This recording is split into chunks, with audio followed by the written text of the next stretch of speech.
আমি সান। আমার মা অসুস্থতার কারণে আমার খালা আমাদের বাড়িতে এলেন।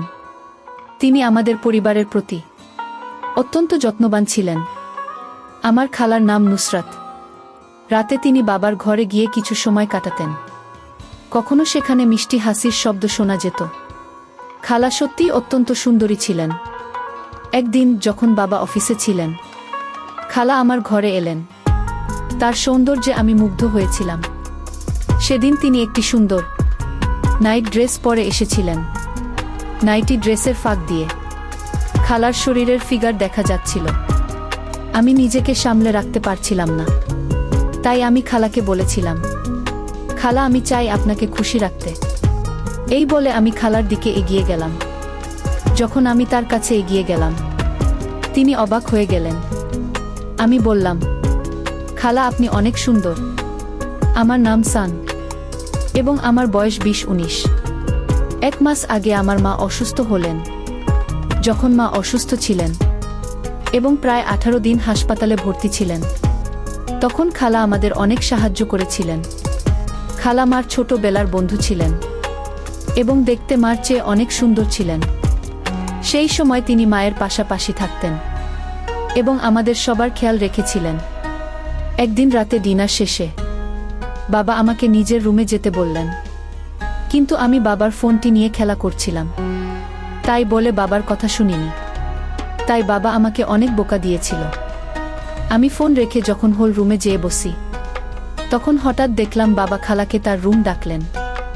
আধা ঘন্টা পর খালা বাবার ঘর থেকে বের হয়ে আসলেন। তারা দুজনে খুব খুশি ছিলেন। খালাকে তখন খুব সুন্দর লাগছিল, কারণ খালা গোসল শেষ করে এসেছেন। এরপর কয়েকদিন ধরে দেখলাম বাবা প্রায় খালাকে নিজের রুমে নিয়ে যাচ্ছেন। আমার মনে অনেক প্রশ্ন জাগছিল। খালা এবং বাবা এক ঘরে কি করেন? মা তো বিছানায় অসুস্থ হয়ে পড়ে আছেন, আর আমি মার জন্য খুব চিন্তিত ছিলাম। সেদিন রাতে বাবার রুম থেকে কিছু অদ্ভুত শব্দ শোনা গেল। আমি বাবার রুমের পাশে যেতে মা আমাকে ডাকলেন। আমি চুপচাপ নিজের রুমে চলে গেলাম। এরপর একদিন রাতে আমি খালার রুমে গিয়ে তাকে জিজ্ঞেস করলাম, তুমি বাবার রুমে কি করছিলে? তিনি কিছু বলতে যাচ্ছিলেন, কিন্তু ঠিক তখনই বাবা এসে বললেন, সান, রাত প্রায় 11টা বাজে। তুমি এখনো ঘুমাওনি কেন? পরদিন আমি বাবার সঙ্গে কথা বলিনি, কারণ বাবার আচরণ আমার ভালো লাগছিল না। তাই খালা আমার মাথায় হাত বুলিয়ে শান্ত করে বললেন, সান, তুমি তো আমার ছেলের মতো। বাবার রাগের জন্য তোমার মন খারাপ হয়েছে। খালা বললেন, বাবার উপর রাগ করতে নেই। এরপর খালা এবং আমি একসঙ্গে কিছু সময় কাটাতে শুরু করলাম। একদিন খালার রুমে গিয়ে দেখি তিনি চুল শুকাচ্ছেন। তার সৌন্দর্য যেন আরও উজ্জ্বল হয়ে উঠেছিল। তিনি আমাকে দেখে বললেন, সান, তুমি বাইরে কেন দাঁড়িয়ে আছো? ভেতরে এসো। কি রুমে ঢুকে তার সৌন্দর্য আমাকে মুগ্ধ করছিল। খালার সামনে দাঁড়িয়ে আমি কিছু বলতে পারছিলাম না। তার রুমে এক ধরনের মিষ্টি সুগন্ধ ছিল, যা আমাকে অনেকভাবে আকর্ষণ করছিল। হঠাৎ খালা বললেন, সান, তুমি কি আমার সৌন্দর্য উপভোগ করতে এসেছো? তার কথা শুনে আমি বললাম, না খালা, আপনার সৌন্দর্য নিয়ে আমার কোনো প্রশ্ন নেই। আসলে আমি আপনার সঙ্গে কিছু আলোচনা করতে এসেছি। আপনি প্রায় অনেক কথা বলেন, কিন্তু কখনো আমি পুরোপুরি বুঝতে পারি না সেগুলোর অর্থ কি। খালা হাসি মুখে বললেন, সান, এভাবে ঘুরিয়ে না বলে সরাসরি যা জানতে চাও তা বলো। ও আমি তখন খালাকে প্রশ্ন করলাম, আপনি কিভাবে বুঝলেন যে আমি আপনার সৌন্দর্য দেখে অভিভূত হয়েছি এবং আমি বাবার সঙ্গে একটু খারাপ মনোভাব নিয়ে আছি? আমি আসলে এ বিষয়ে আপনার সঙ্গে কথা বলতে চেয়েছিলাম। খালা হাসলেন আর আমার কাছে এলেন এবং মাথায় হাত বুলিয়ে বললেন, সান, আমি তো তোমাকে জন্ম থেকে জানি। তোমার স্বভাব আমি খুব ভালো করে বুঝি। তুমি ছোটখাটো বিষয় নিয়ে অনেক ভাবো, অথচ বড় বড় বিষয়গুলো সহজেই এড়িয়ে যাও। তার কথা শুনে আমি অবাক হয়ে গেলাম। তিনি আমাকে এমনভাবে বুঝতেন যেভাবে আমি নিজেকেও বুঝতাম না। তার কথা সত্যি ছিল। সেদিন আমি অনুভব করলাম কিছু কিছু বিষয়ে আমার দৃষ্টিভঙ্গি পরিবর্তন করা দরকার। যখন আমি খালার রুম থেকে বের হচ্ছিলাম, তখন তিনি আমাকে থামিয়ে বললেন, সান, তুমি আমার একটু সাহায্য করবে। আমার ডান পায়ে একটি নুপুর পরতে হবে, আর তোমার সাহায্য দরকার। আমি হাসতে হাসতে বললাম, অবশ্যই খালা। তিনি তার নুপুরটা আমার হাতে দিলেন। আমি তার পায়ের কাছে বসে নুপুরটি পরাতে গেলাম। তার পায়ের উপর আমার চোখ পড়ল, এবং নুপুরটি তার সোনালি রঙের ত্বকে অত্যন্ত সুন্দর লাগছিল। যখন আমি তার পায়ে হাত বুলিয়ে নুপুরটি পরাচ্ছিলাম, তখন একটি অদ্ভুত অনুভূতি হলো। আমি দ্রুত নুপুরটি পরিয়ে দিলাম এবং রুম থেকে বের হয়ে এলাম। কিছু সময় পর খালা আমাকে ডাকলেন আর বললেন, সান, তুমি স্কুলে যাবে না? চলো তোমাকে ক্লাসে পৌঁছে দেই। আমি ব্যাগ নিয়ে বাইরে এলাম। খালা তার রুমে ছিলেন। খালা সেদিন চমৎকার কিছু পোশাক পরেছিলেন। আমি খালাকে জিজ্ঞাসা করলাম, খালা, আপনি কোথাও যাচ্ছেন? তিনি হাসি মুখে বললেন, হ্যাঁ, তোমাকে ক্লাসে পৌঁছে দেওয়ার পর একটু বাজারে যাব। কিছু জামা কাপড় কিনতে হবে, নিজের জন্য আর তোমার মায়ের জন্য। আমরা একই রিকশায় উঠলাম। বাজারে পৌঁছানোর পর খালা নেমে গেলেন, আর আমি স্কুলে চলে গেলাম। ক্লাস শেষে খালা সেদিন আমাকে নিতে আসেননি, তাই আমি নিজেই বাড়ি ফিরলাম। বাড়িতে এসে দেখলাম বাবা তখনও অফিস থেকে ফেরেননি, আর মা বিছানায় শুয়ে আছেন। আমার খুব ক্ষুধা লাগছিল, তাই আমি খালাকে খাবার আছে কিনা জানতে তার রুমে ঢুকে দেখি তিনি পোশাক পরিবর্তন করছেন।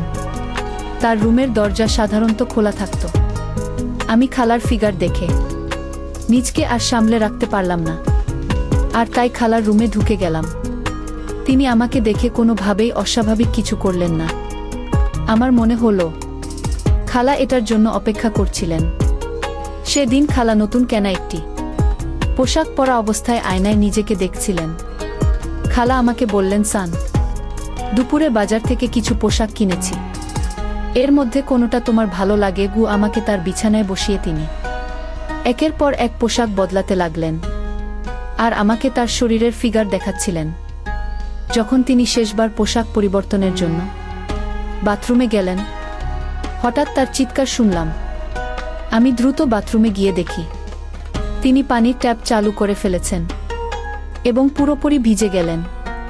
সেই মুহূর্তে আমি কিছুটা অস্বস্তি অনুভব করছিলাম। খালা বললেন, পানির ট্যাপটা বন্ধ করো, সান।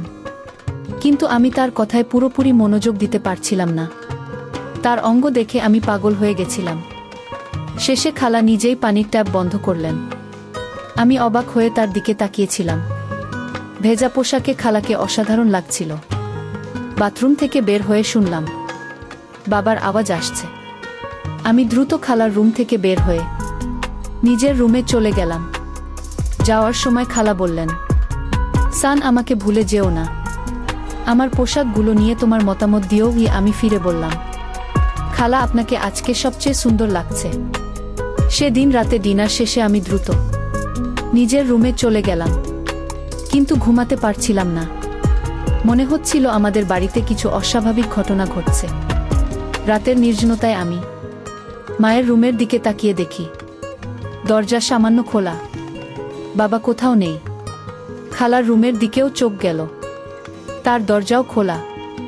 আমি খালার রুমের ভেতরে ঢুকে দেখি খালা বিছানায় বসে আছেন, তার মুখ দুহাতে ঢেকে রেখেছেন। তার অবস্থা জানতে আমি ধীরে ধীরে রুমে ঢুকলাম এবং দরজা বন্ধ করে দিলাম। খালা আমাকে দেখে বললেন, সান, এত রাতে আমার রুমে, তুমি এখনো ঘুমাওনি? আমি বললাম, আমার ঘুম আসছে না, তাই ভাবলাম তোমার সঙ্গে একটু সময় কাটাই। খালা হাসি মুখে বললেন, আমারও ঘুম আসছে না, বসো, কিছুক্ষণ গল্প করি। খালা আমাকে তার পাশে বসালেন। আমি তখন একটি প্রশ্ন করতে চাইলাম, খালা, বাবা এখানে কি করছিলেন? কিন্তু মুখ ফুটে প্রশ্নটি করতে পারলাম না, কারণ আমি জানতাম এমন প্রশ্ন সবকিছু আরও জটিল করে তুলতে পারে। তাই ঠিক করলাম কিছুটা সাধারণ প্রশ্ন করব। আমি বললাম, খালা, তুমি এত সুন্দর, অথচ এখনো বিয়ে করনি কেন? খালা হেসে বললেন, সান, আমার বিয়ে না করার কারণ খুবই জটিল। একজন মেয়ে তার জীবনের সঙ্গী খোঁজে, এমন একজনকে যে তার জন্য সত্যিই খুব ভালো হবে। কিন্তু আমি কখনো এমন কাউকে পাইনি, তাই আজও আমি একা। আমি বললাম, খালা, তুমি তো আমার মায়ের খুব কাছের বন্ধু, কখনো কি মনে হয়নি যে তোমার নিজেরও একটি পরিবার থাকা উচিত? খালা কিছুক্ষণ চুপ থেকে সোজা মুখে বললেন, তোমাদের পরিবারই তো আমার পরিবার। তবে তার কথায় যেন এক ধরনের মন খারাপের ছাপ ফুটে উঠল। আমি বললাম, খালা, মনে হচ্ছে তুমি কিছু গোপন করছো। খালা ধীরে ধীরে বললেন, আমি তোমাদের পরিবারকে নিজের পরিবার মনে করি, তবে মাঝে মাঝে নিজের জন্য একজন জীবন সঙ্গীর দরকার অনুভব করি। যখন এসব বলা হলো, তার হাত আমার হাতের উপর ছিল। আমি অনুভব করছিলাম তার কথার মধ্যে গভীর কিছু লুকিয়ে আছে, তবে তিনি তা পুরোপুরি প্রকাশ করতে পারছিলেন না। খালা সব সময় খুব সুন্দর ও হাসি খুশি থাকেন, বাবাও তাকে খুব গুরুত্ব দেন। একদিন খালা বললেন, তুমি এখন বড় হয়ে গেছো, তোমার কথা বলার ধরন পাল্টে গেছে। আমি অবাক হয়ে বললাম, খালা, তুমি আমাকে কেন এমন বলছো? কেন আমার কথা বলার ধরন নিয়ে কথা তুলছো? খালা হেসে বললেন, তুমি এখন কিছু বুঝবে না, আমাকে সব কিছুই তোমাকে বুঝিয়ে বলতে হবে। এই বলে তিনি উঠে নিজের ঘরে চলে গেলেন।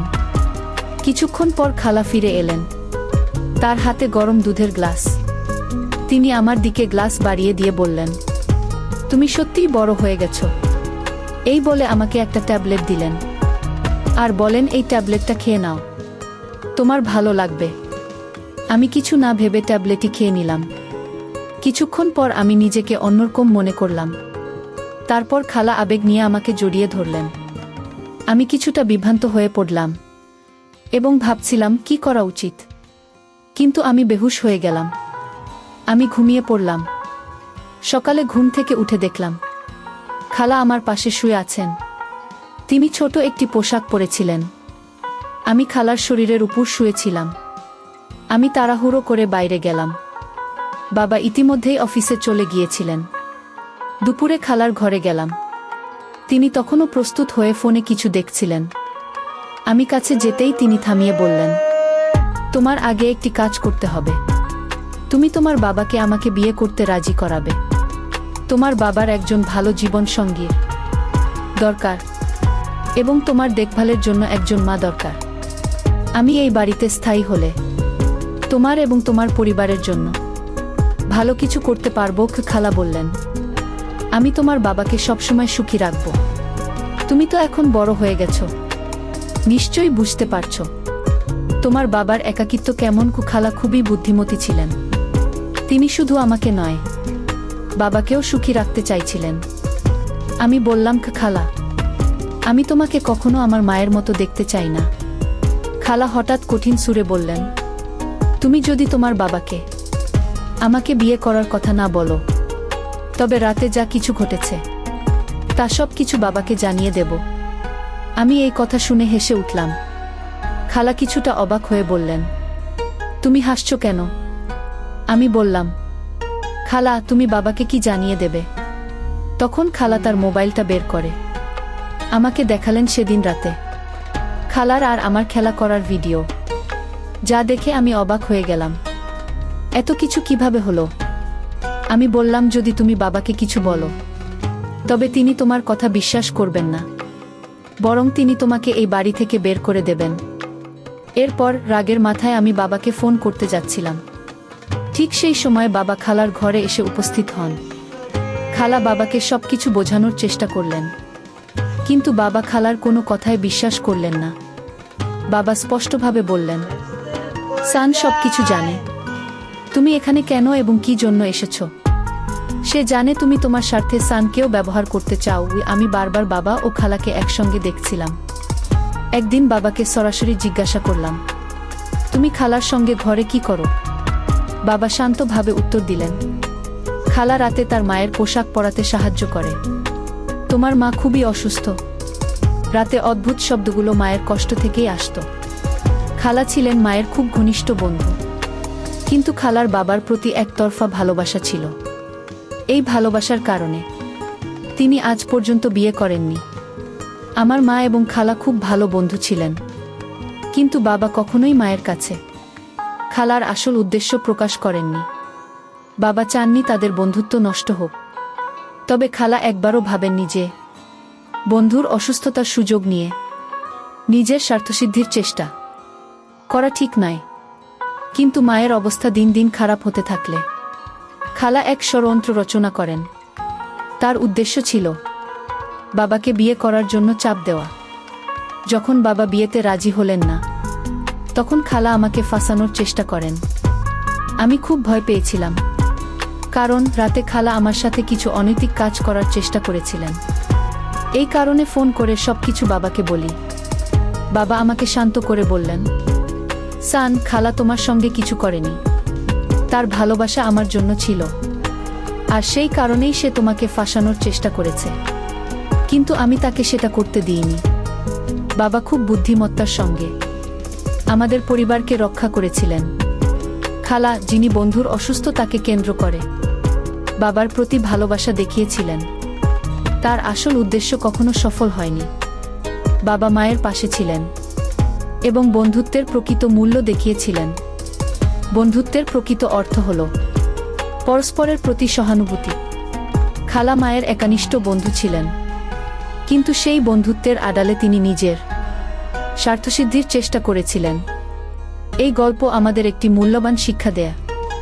কৃত বন্ধুত্ব কখনো কারো অসুস্থতা বা দুর্বলতার সুযোগ নেয় না, বরং বন্ধুত্বের ভিত্তি হল বিশ্বাস, সহানুভূতি এবং স্বার্থহীনতা।